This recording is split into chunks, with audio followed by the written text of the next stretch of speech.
À plus d'un titre, la vie de certains hommes de Dieu dans la parole de Dieu est très riche en enseignements. Il y en a un qu'on apprécie particulièrement, c'est Moïse. Donc, on a déjà parlé de Moïse, mais je voudrais revenir sur Moïse, parce que au travers de ce qu'il a vécu, on peut trouver des pistes pour notre propre marche avec Dieu. C'était un homme exceptionnel. Même si son parcours a été très particulier et qu'il a fallu attendre longtemps avant que cette exception qui faisait de lui cet homme spirituel puisse arriver à maturité. Si on va dans Exode au chapitre 1er, c'est un peu la base de notre lecture, le livre d'Exode, chapitre 1er, les versets 12 à 14. Mais plus on l'accablait, plus il multipliait et s'accroissait. Et l'on prit en aversion les enfants d'Israël. Alors les Égyptiens réduisirent les enfants d'Israël à une dure servitude. Ils leur rendirent la vie amère par de rudes travaux en argile et en briques, et par tous les ouvrages des champs. Et c'était avec cruauté qu'ils leur imposaient toutes ces charges. Israël avait rejoint Joseph, son fils, en Égypte. La situation était bonne à l'époque. Joseph était premier ministre, il était juste en dessous de Pharaon au niveau de l'autorité. Et puis, Pharaon ne surveillait absolument pas ce qu'il faisait parce que c'était un homme aussi avec beaucoup de capacités. Et donc, quand Israël est venu en Égypte, ils avaient reçu un bon pays, qui était le pays de Goshen. Parce que comme ils étaient bergers, et les Égyptiens n'aimaient pas trop les bergers, donc on les avait mis un peu dans une sorte de ghetto, mais c'était un ghetto avec vraiment de très très bonnes choses. C'était un bon pays. Mais ces périodes-là étaient loin. Et avant ce texte, on nous dit qu'il vint un pharaon qui n'avait pas connu Joseph. Et lui et son peuple ont commencé à prendre en aversion Israël. En fait, ils en avaient peur, parce qu'Israël devenait de plus en plus imposant, important, et finalement, si ça avait été un peuple guerrier, il pouvait très bien prendre le pouvoir en Égypte. Alors, pour se protéger de ça, ils avaient commencé à les accabler et en faire des esclaves qui devaient travailler, travailler, travailler. Alors, moi, ça me fait penser à notre époque où les personnes doivent travailler, travailler, travailler. D'ailleurs, c'est à peine voilé dans la politique du pays où nous habitons, où il faut travailler le plus en plus tard possible et le plus d'heures possible à un tarif le moins haut possible. Ça n'était pas du tout comme ça quand moi-même j'étais dans le milieu du travail. On avait un travail raisonnable. On était passé de 42 heures à 40 heures, puis à 38 heures, et on était pour parler pour passer à 32 heures, bien sûr, sans perte de salaire, afin de redistribuer le travail. Mais aujourd'hui, beaucoup sont tenus à des 40, 50, 55 heures semaine pour pouvoir assumer un petit peu un certain confort. D'ailleurs, les couples qui travaillaient comme aujourd'hui doivent travailler, ça n'existait pas à mon époque. Quand les couples travaillaient ensemble, c'était de la classe moyenne, mais bien élevée. Bien souvent, c'était que le mari qui travaillait et l'épouse pouvait s'occuper de la maison et des enfants, ce qui était nettement meilleur pour l'éducation. Bref, on ne va pas retourner en arrière. C'est comme ça, mais derrière ça, il y a plus que de l'humain. Il y a plus que de l'humain. Et en fait, même pour le peuple de Dieu, cet esprit pharaonique, cet esprit de Pharaon essaye de nous entraîner dans un surplus d'activité afin de ne pas pouvoir faire ce que Dieu nous demande de faire. C'est une façon de dominer les gens. Et si l'activité professionnelle n'est pas suffisante, on met à notre disposition une tonne de loisirs, de distractions en tout genre pour qu'on ne réfléchisse plus. Et les Israélites, sous cette domination, cette pression, n'avaient pas le temps de réfléchir vraiment à leur situation, parce que sinon, ils auraient pu trouver des solutions. Mais ils étaient dominés par cet esprit et ils ne faisaient que suivre le troupeau. Nous sommes enfants de Dieu. L'évangile, pour nous, c'est une garantie que nous ne sommes plus esclaves. Amen. Amen. Dieu nous a libérés de tout esclavage.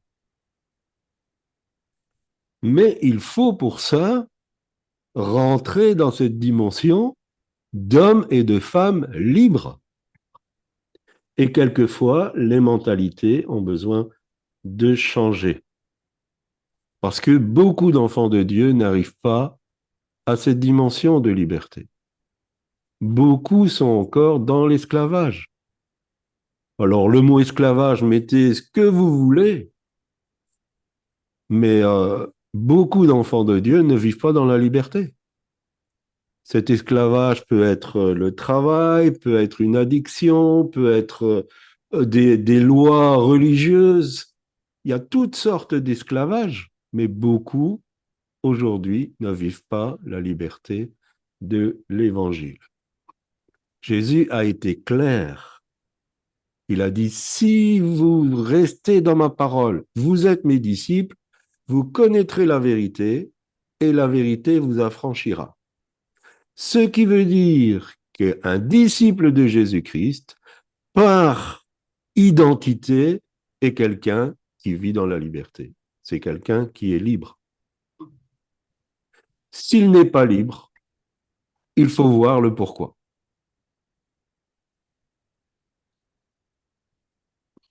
Donc le monde nous charge de toutes sortes de poids, de distractions, de circonstances pénibles pour, excusez-moi le terme, nous abrutir. Il est là pour que on ne réfléchisse plus et que surtout on ne rentre pas dans ce qui est notre statut et notre héritage. Et beaucoup sont sous des jougs de condamnation, de culpabilité. Leur vie est amère comme les Israélites, elle est rude. Et je ne dis pas ça en condamnation, c'est un constat, et c'est un constat triste, parce que ce qui est à notre disposition, si on veut y entrer, ce qui est à notre disposition est extraordinaire. Dieu veut susciter des libérateurs. Il voudrait que tous les enfants de Dieu deviennent des libérateurs. Vous savez qu'en début d'année, nous avons dit c'est l'année du jubilé et qu'on proclame Ésaïe 61. Ésaïe 61, c'est un message de libération. On dit aux prisonniers, sortez. On dit à ceux qui sont captifs, soyez libérés. Le jubilé, c'est un message de liberté, de libération. Et Dieu voudrait que chaque enfant de Dieu proclame ce message de libération, de liberté. Mais pour pouvoir le proclamer, il faut le vivre. Il faut en être pleinement l'acquisiteur. Dans ce message, il y a guérir les cœurs brisés. Dans ce message, il y a délivrer les prisonniers, renvoyer libres les opprimés. Nous sommes sous une oppression. Mais Dieu veut que nous soyons libres de cette oppression. Alors à un moment donné, Dieu en a eu assez de ce qu'on faisait au peuple d'Israël et il s'est levé pour faire justice à son peuple et lui rendre sa noblesse. Aujourd'hui, les enfants de Dieu ont besoin de retrouver leur titre de noblesse. On dit souvent, nous sommes des princes, des princesses. Prenons notre titre de noblesse. Il y a une expression que j'aime beaucoup, c'est un serviteur de Dieu qui s'appelait Harold Hill,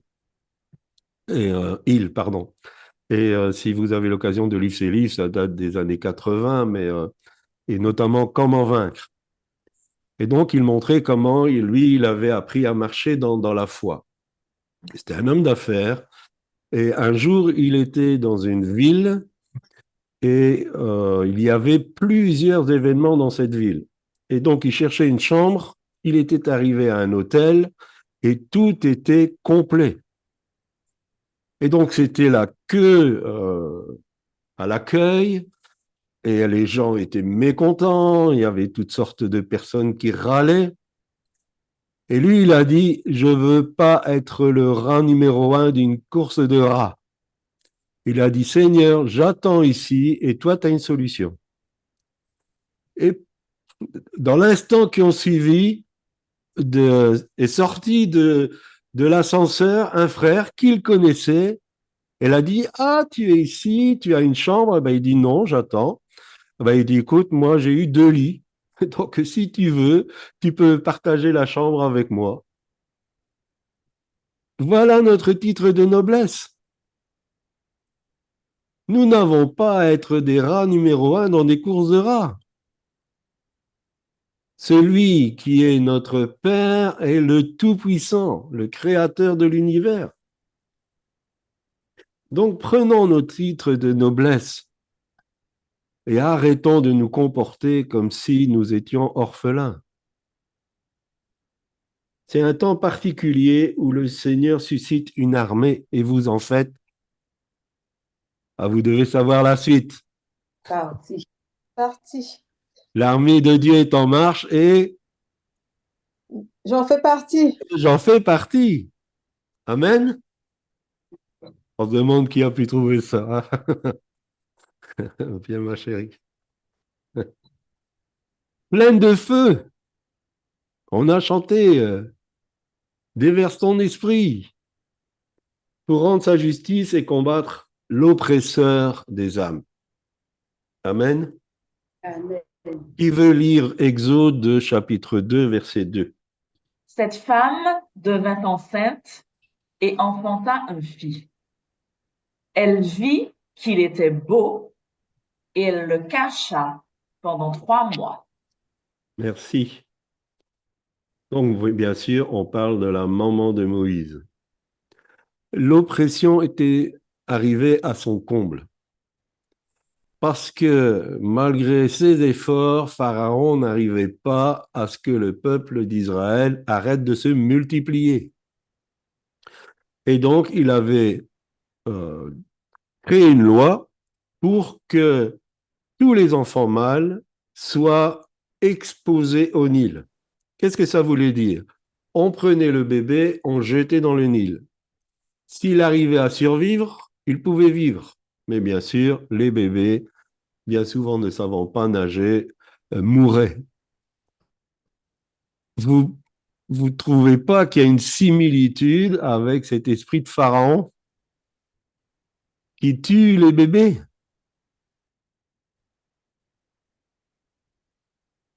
Et quand j'étudie la Bible, j'aime faire un portrait psychologique. Du moins, j'essaye de faire un portrait psychologique des personnes, notamment de Moïse.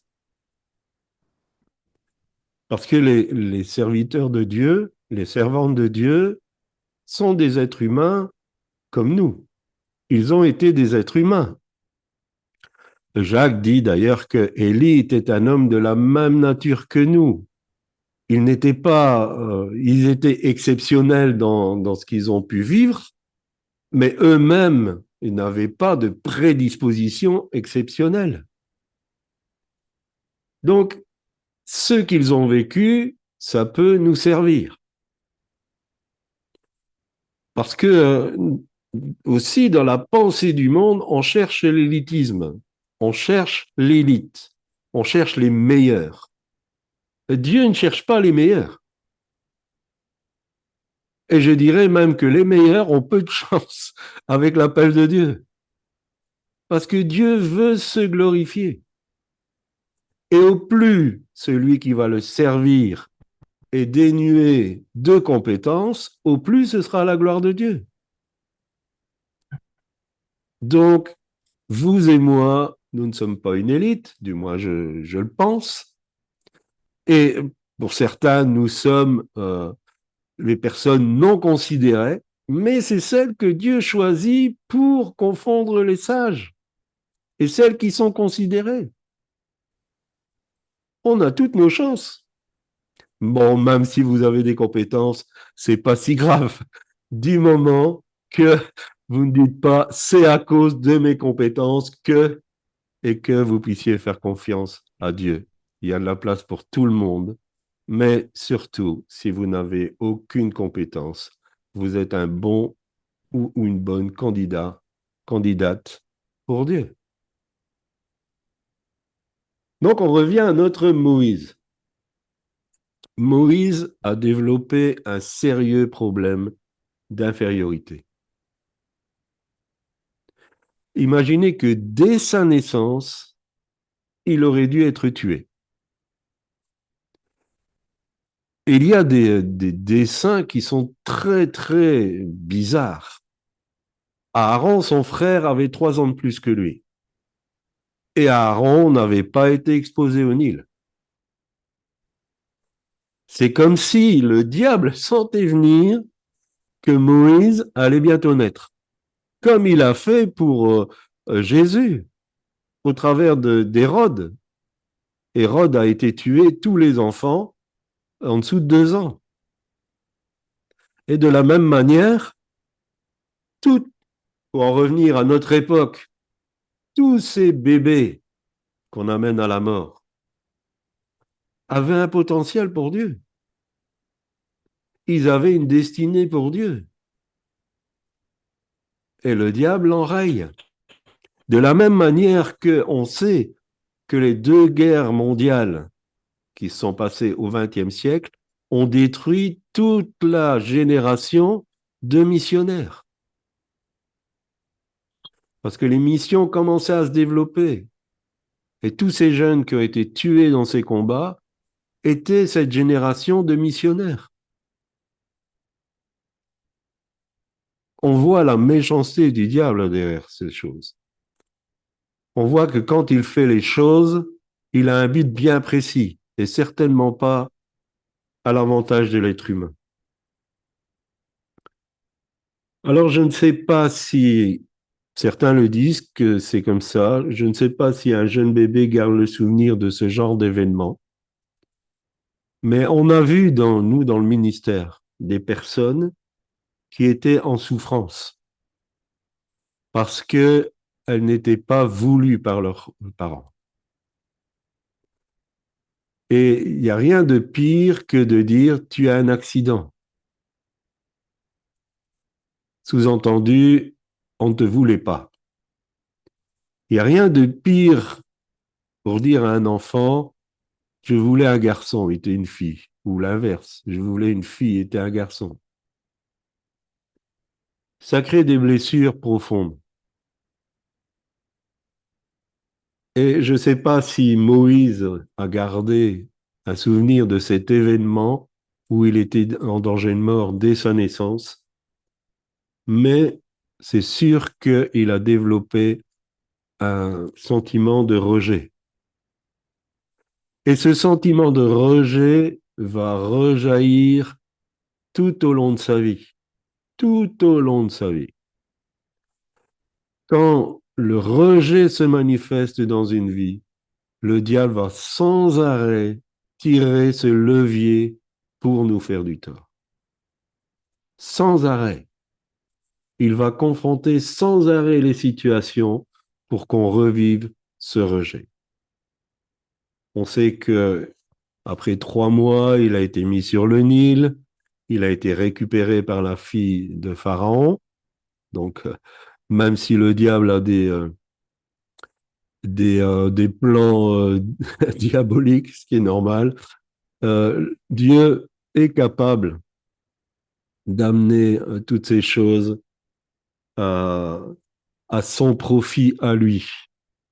Mais ce qui a fait que Moïse n'était pas égyptien, parce que ses origines n'étaient pas à l'Égypte, et il n'était plus hébreu, parce qu'il était à la cour de Pharaon.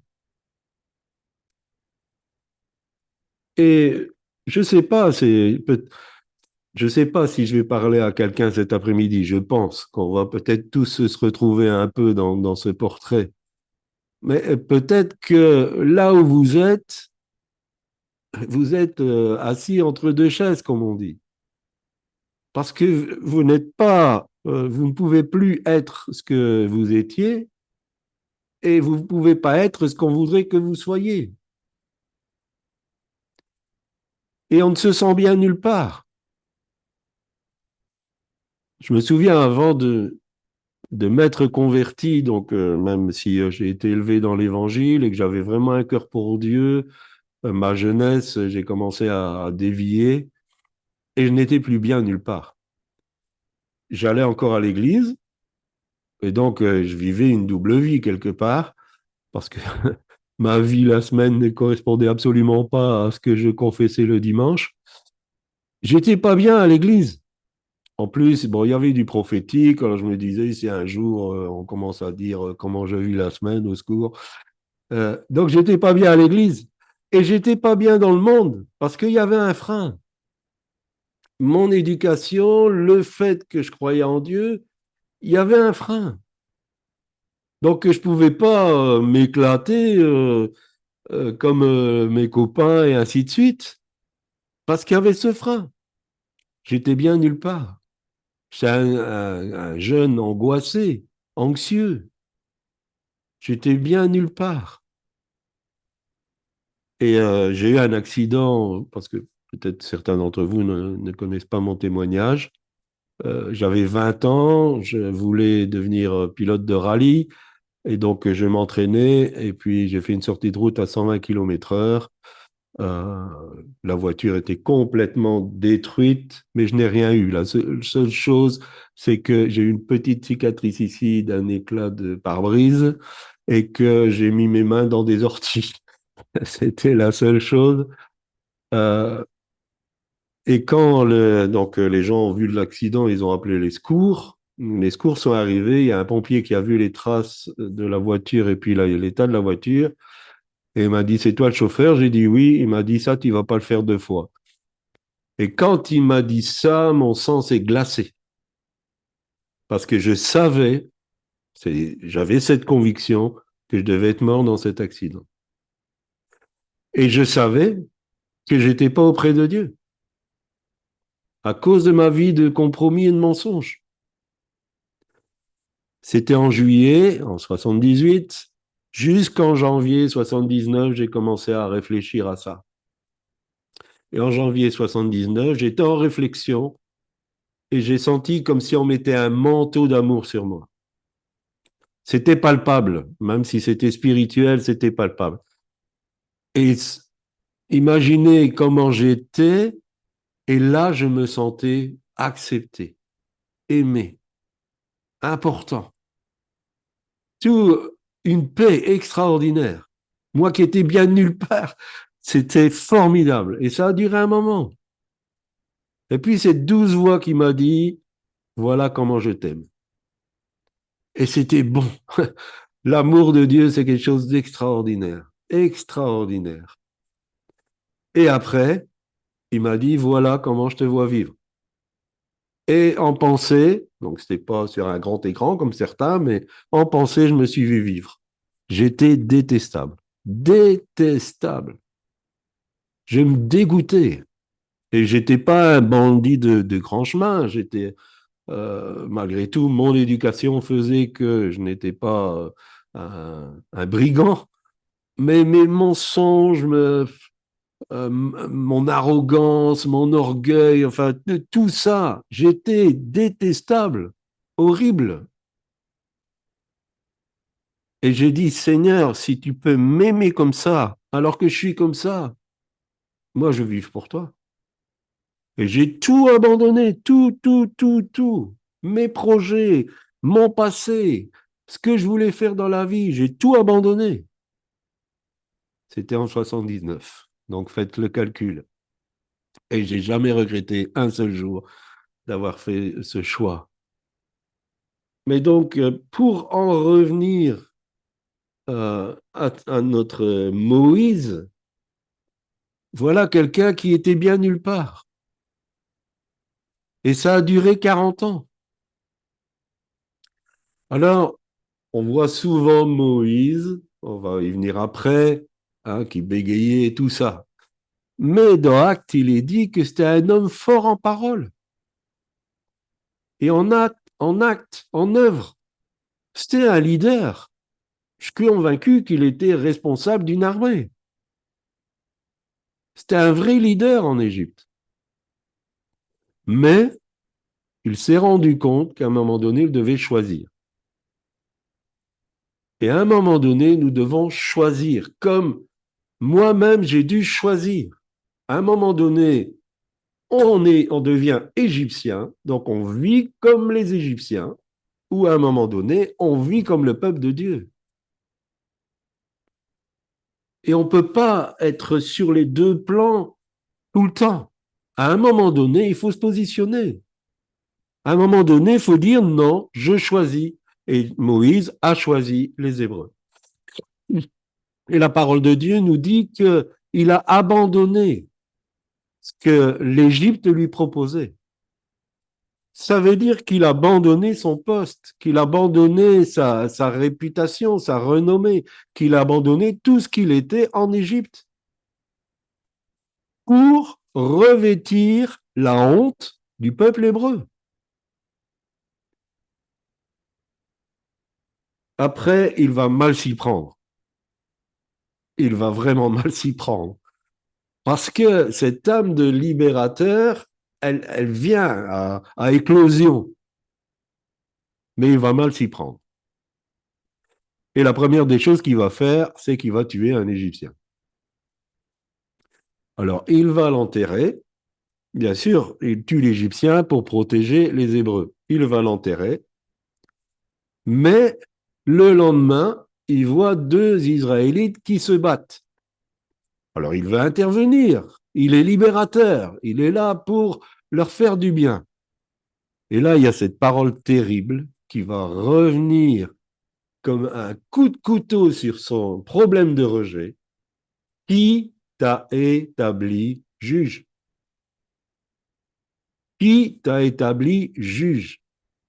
Il avait tué la veille pour protéger un Israélite. Et là, un autre lui dit, qui t'a établi sur nous pour être notre juge? Est-ce que tu vas nous tuer comme tu as tué l'Égyptien? C'est terrible. C'était, imaginez, il met tout son cœur. Il va loin dans sa détermination. Il met tout son cœur pour commencer à libérer les Hébreux. Et le lendemain, il est jeté comme un malpropre. C'est le rejet. C'est le rejet. Et il va devoir fuir. Il va devoir fuir. Il s'est mal pris parce que il a fait les choses dans son humanité. Et il faut un temps pour pouvoir faire les choses que Dieu nous demande de faire.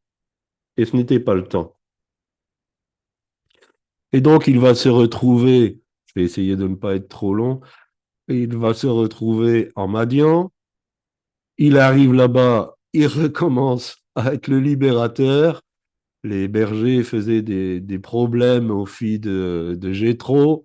Et puis lui, il va prendre leur défense.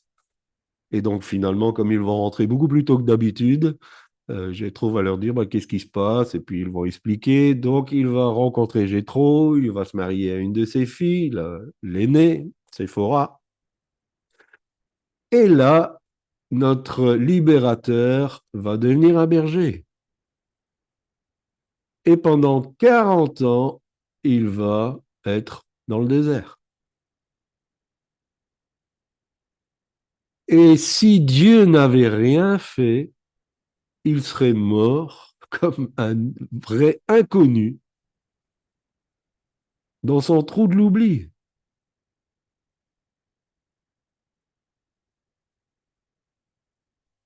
Alors j'aime à dire peut-être que tu te sens dans le trou de l'oubli.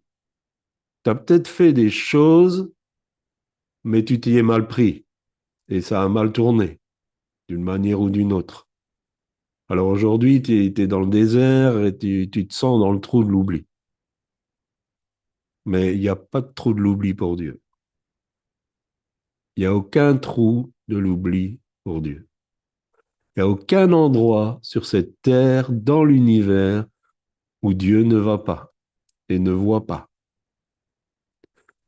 Donc là où peut-être tu es sur la touche, pour X raisons, Dieu te voit. Et un jour, si tu veux mettre ta foi en route, il va te sortir de là. Il va te sortir de là. Et il va te redonner ta vraie identité. Alors, est-ce que quelqu'un pourrait lire Exode chapitre 3, le verset 2? L'ange de l'Éternel lui apparut dans une flamme au milieu d'un buisson. Moïse aperçut un buisson qui était tout embrasé et qui, pourtant, ne se consumait pas. Merci. À un moment donné, Moïse va faire une expérience extraordinaire. Et il y a trois choses importantes qui se passent ici. Et en fait, c'est ce que nous devons vivre si nous sommes dans le genre de situation que j'ai pu évoquer précédemment. D'abord, Moïse va être mis en contact avec le feu. C'est la première chose, chercher à être mis en contact avec le feu. Chercher où est le feu. Où est le feu de la présence de Dieu? Où est le feu du Dieu qui appelle? Pour saisir l'appel de Dieu sur notre vie, il faut qu'on soit en connexion avec le cœur de Dieu. C'est quand Moïse a été en connexion avec le cœur de Dieu pour les Israélites en Égypte qu'il a entendu l'appel. C'est quand nous allons nous mettre en connexion avec le cœur de Dieu par le feu que nous allons savoir ce que Dieu attend de nous. Donc c'est la première des choses et nous laisser envahir par la compassion que Dieu a pour l'être humain et par son amour. 2 Chroniques, chapitre 7, verset 14, nous dit « Si mon peuple s'humilie, c'est-à-dire remet Dieu à la place où il doit être, s'il prie et cherche ma face, nous avons besoin, un profond besoin de rechercher la face de Dieu. Il faut y revenir afin de pouvoir être envahi par son feu. Quelle que soit la situation, reviens, reviens, reviens, cherche la face de Dieu. Et Dieu dit, je l'exaucerai. Dieu va t'exaucer. Si on veut faire les choses de Dieu, et notamment quand on parle de l'évangélisation, et cette semaine dans AGD, j'ai pu en parler, la première motivation, c'est avoir le cœur de Dieu pour les âmes perdues. Ne faisons pas de l'évangélisation parce que la Bible, elle dit qu'il faut aller faire des disciples de toutes les nations. Aimons les personnes. Ayons l'amour de Dieu pour les personnes. Et on va communiquer un bon évangile. On n'a pas des quotas à faire. L'important, c'est de manifester l'amour de Dieu. Là où on est. Laissons-nous envahir par le cœur de Dieu. Nous allons prendre feu. Le cœur de Dieu, il est en feu. Deuxième chose, il enlève ses sandales. Alors, rien qu'un pas, les sandales, ça représente le zèle. Qu'est-ce qu'il a dû enlever? C'était son vieux zèle, son zèle humain, son zèle de la chair. Nous avons besoin que notre zèle soit purifié de la chair. Il faut l'enlever. Nous devons mettre à nos pieds les chaussures de l'esprit pour marcher selon l'esprit. Pourquoi ça n'a pas fonctionné la première fois pour Moïse? Pourquoi ça n'a pas fonctionné la première fois pour vous? Pourquoi ça ne fonctionne pas pour nous quelquefois? Parce qu'on fait les choses à notre manière. Il faut mettre à ses pieds les chaussures de l'esprit pour faire les choses selon Dieu, comme Dieu veut qu'elles soient faites. Et ça va marcher. Même s'il y a un combat, même s'il faut de la persévérance. Mais là, Dieu se tient. La gloire de Dieu se manifeste. Ce qui est primordial, c'est de faire ce que l'Esprit nous inspire de faire. Ne faisons rien si l'Esprit ne nous demande pas de faire. C'est foutu d'avance, ça ne sert à rien. Les seules choses qui valent la peine, c'est de faire les œuvres préparées d'avance. Donc cela veut dire qu'il est nécessaire que les choses de la volonté de Dieu pour notre vie soient faites comme Dieu veut que nous les fassions.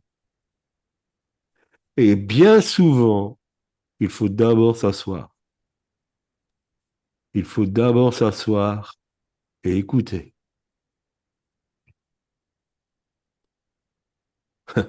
Imaginez qu'au buisson ardent, Dieu dit, Moïse va en Égypte, libère mon peuple. Ok, j'y vais.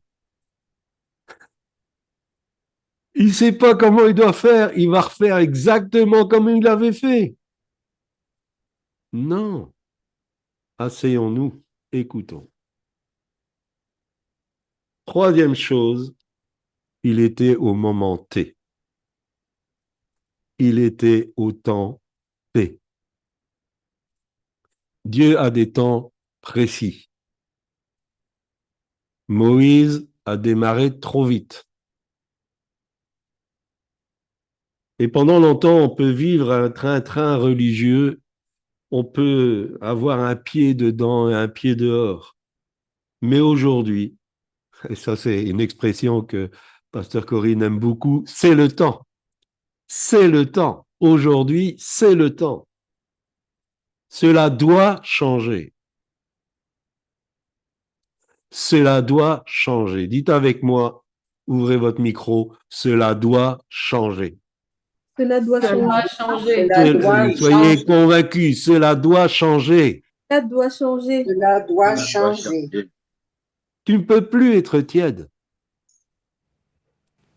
Tu dois choisir. Comme Moïse a choisi. Tu dois choisir d'être froid, alors sois froid ou sois chaud. Mais arrête d'être tiède. Il faut arrêter maintenant. Il faut que ça change. Tu dois choisir, je suis dedans ou je suis dehors. Mais plus un pied dedans, un pied dehors.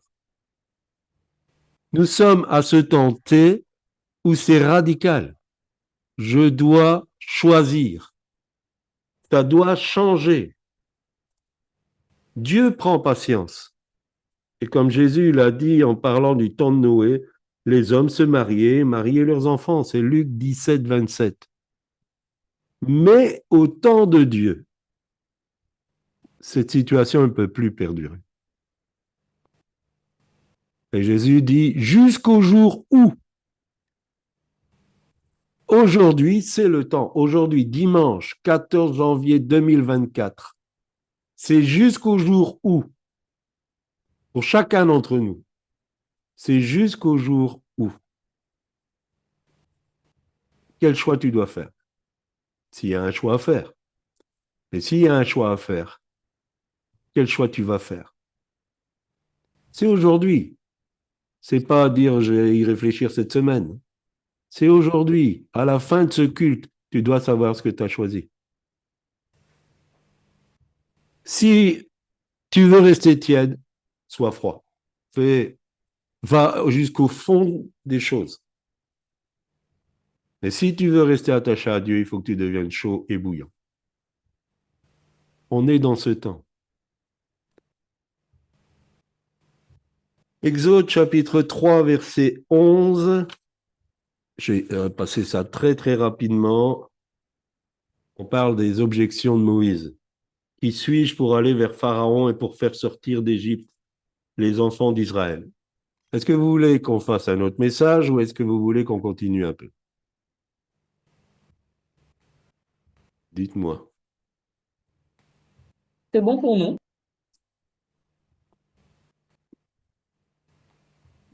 Tout le monde se tait, tout le monde acquiesce. C'est bon pour moi. C'est bon. Non, c'est bon pour moi aussi. C'est bon. Non. Merci. Alors, les solutions de Dieu à ses besoins. Nous avons vu que Moïse manquait d'identité et c'est normal qu'il l'exprime en disant qui suis-je. Il a été tellement déprogrammé que quand Dieu lui dit ah ben, je vais faire ça avec toi, il dit mais qui suis-je? Il ne sait même plus qui il est vraiment. Et la réponse de Dieu, ce sera je serai avec toi. En fait, dans ce terme, il y a tout ce qu'on a besoin de savoir. Je serai avec toi. Qu'est-ce que ça veut dire? Tu es mon enfant. Voilà qui tu es. Tu n'as pas besoin de savoir plus. Simplement de dire mon identité, je suis l'enfant de Dieu.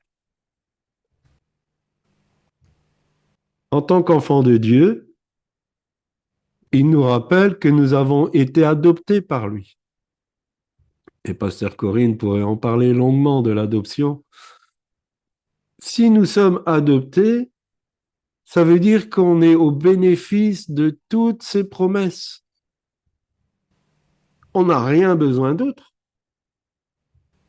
Toutes les promesses de la parole de Dieu, tout l'héritage qu'il y a en Jésus-Christ, c'est pour nous.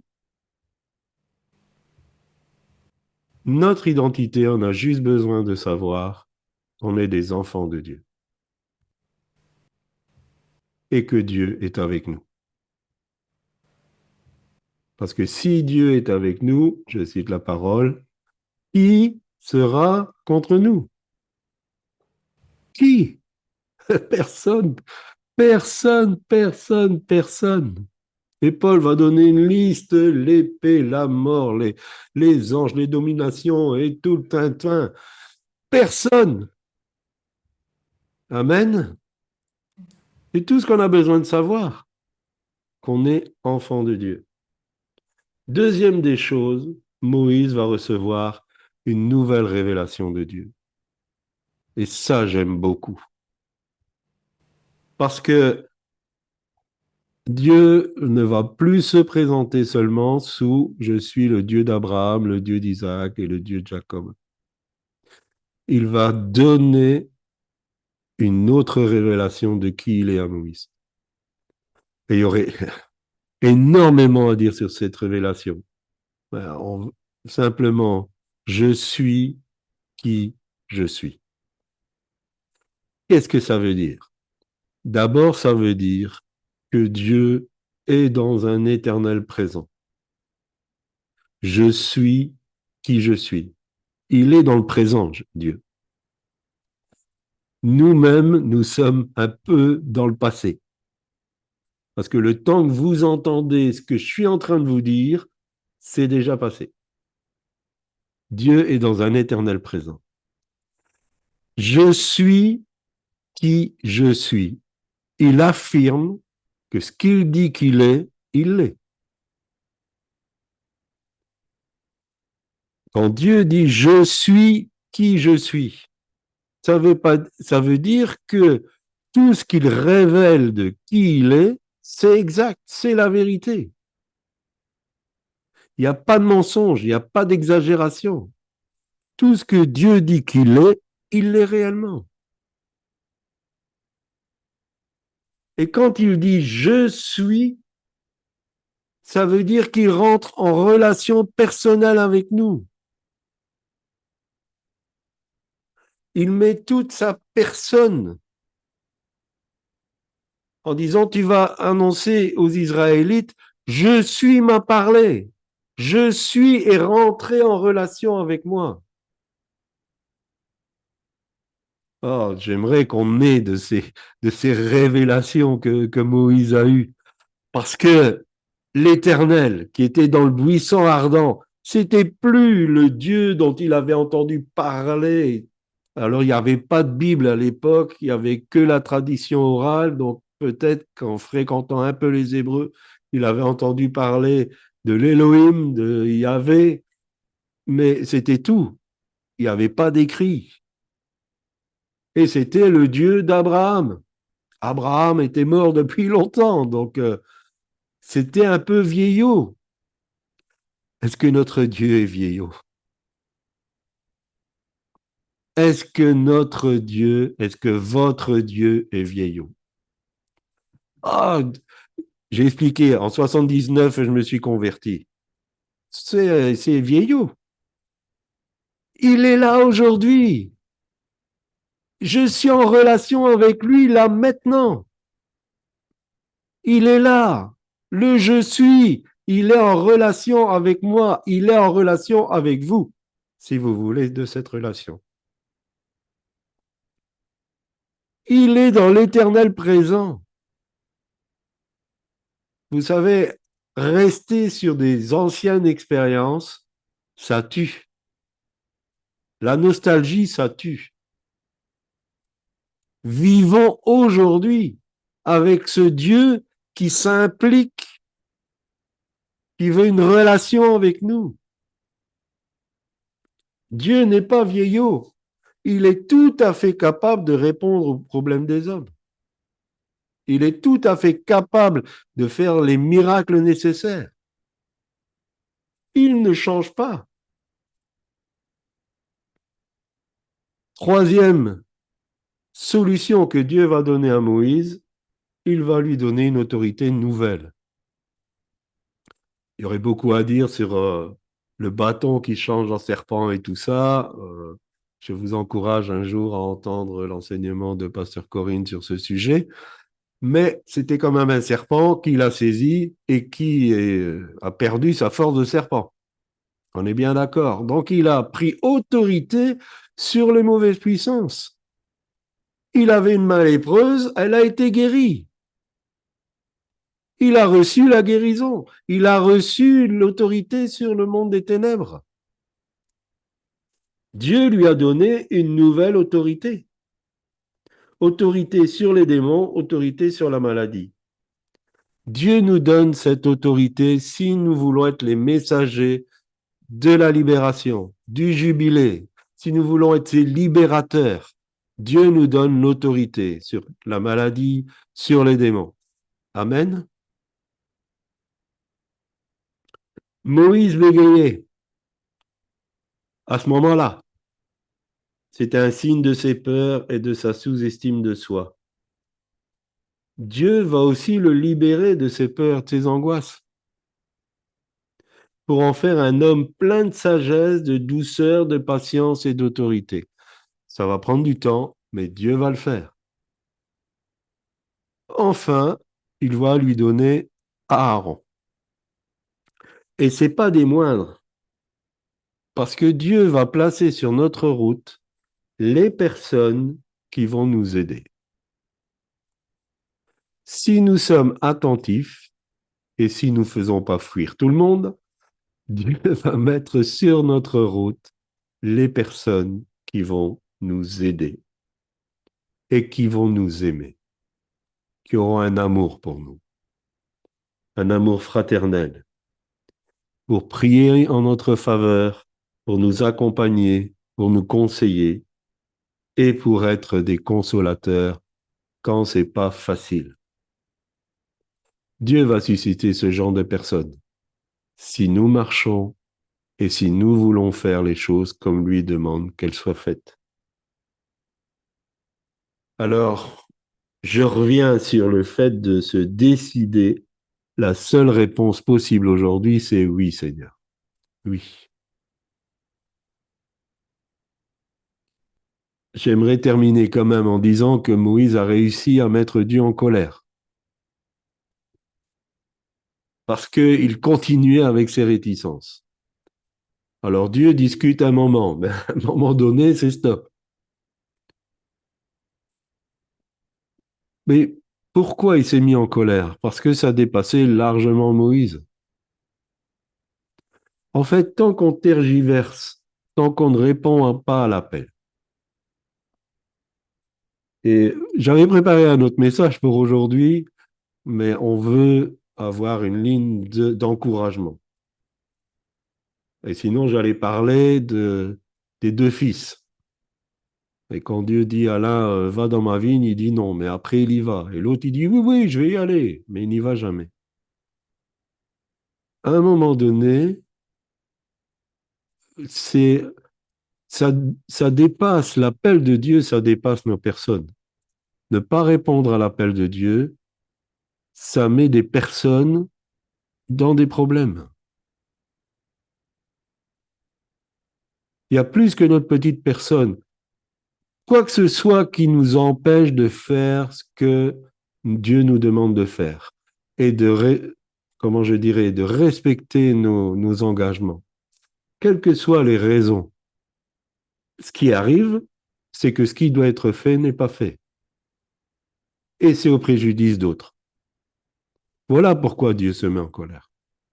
En plus, ici, c'était des millions de personnes. Ça concernait des millions de personnes. Alors, je ne sais pas si c'est dans notre appel, peut-être que ça concerne qu'une personne. Et j'ai lu un témoignage qui était vraiment triste. C'était un pasteur et il avait froid, vraiment froid. Et il priait pour que Dieu lui donne un manteau. Il n'avait pas grand-chose, ce pasteur. Et l'hiver est passé. Et au début du printemps, un frère est venu le voir et il a dit, ah ben Dieu, ça fait longtemps qu'il me dit de te donner un manteau, tiens, le voilà. Ça existe. Ça existe. Le frère qui n'a pas donné par négligence, parce qu'il a quand même donné après, ça a fait que d'autres ont eu des conséquences. Alors Dieu t'interpelle aujourd'hui. Bouge-toi. Sors de ton confort. Vas-y. Dieu ne peut pas se satisfaire d'une réponse comme envoie quelqu'un d'autre. Non. Dieu ne peut pas se satisfaire de ça. Je le disais aujourd'hui, c'est le tenter, il faut choisir. Est-ce que je vais servir Dieu?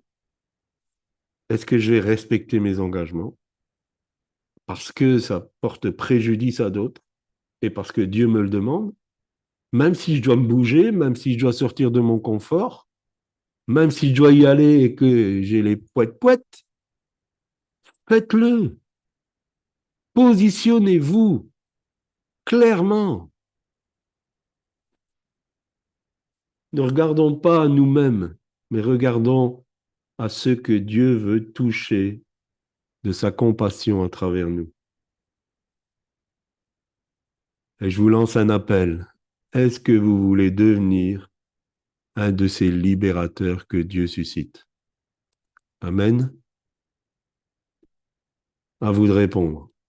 Est-ce que quelqu'un peut prier et je veux rejoindre ma chérie? Merci Seigneur. Alors que on va faire un chant là, que chacun de vous, vous puissiez, pendant ce temps, vous approcher de Dieu et lui donner votre réponse par rapport au message qui a été donné aujourd'hui.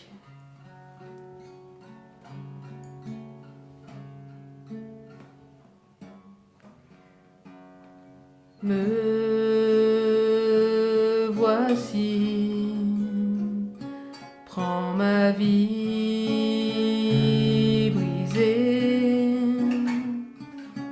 malgré la tempête, tu peux me relever. Amen, Seigneur. Tu es tout ce dont j'ai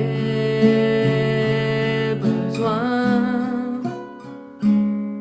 Mon cœur est blessé et je n'ai plus rien. Je veux trouver la main du Dieu de miracle. Tu es saint, oui, tu es saint. Tu es été, Seigneur, tu viens, tu es saint, oui, tu es saint, sauveur, vainqueur, oui, je me tiens aux pieds du Dieu de miracle. Je tiens bon, je m'appuie sur toi. Ta rivière me porte et tu prends soin de moi.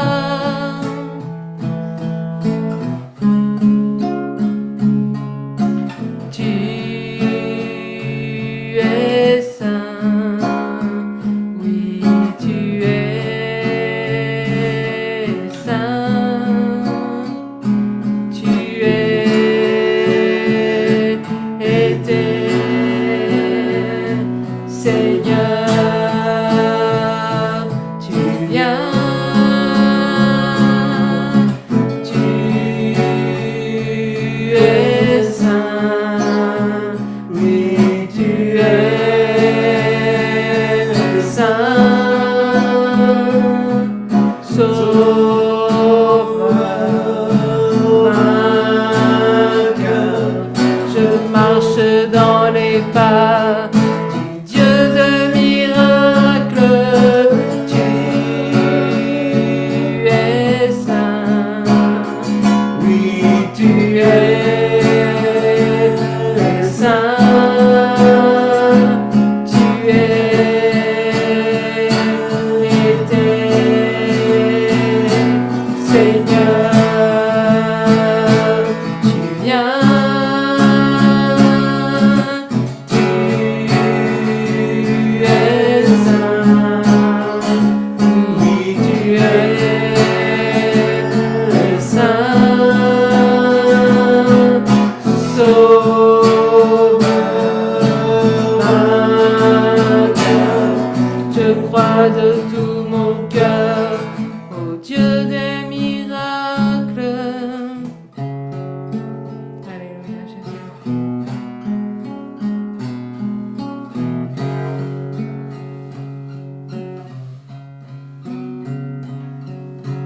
Me voici, prends ma vie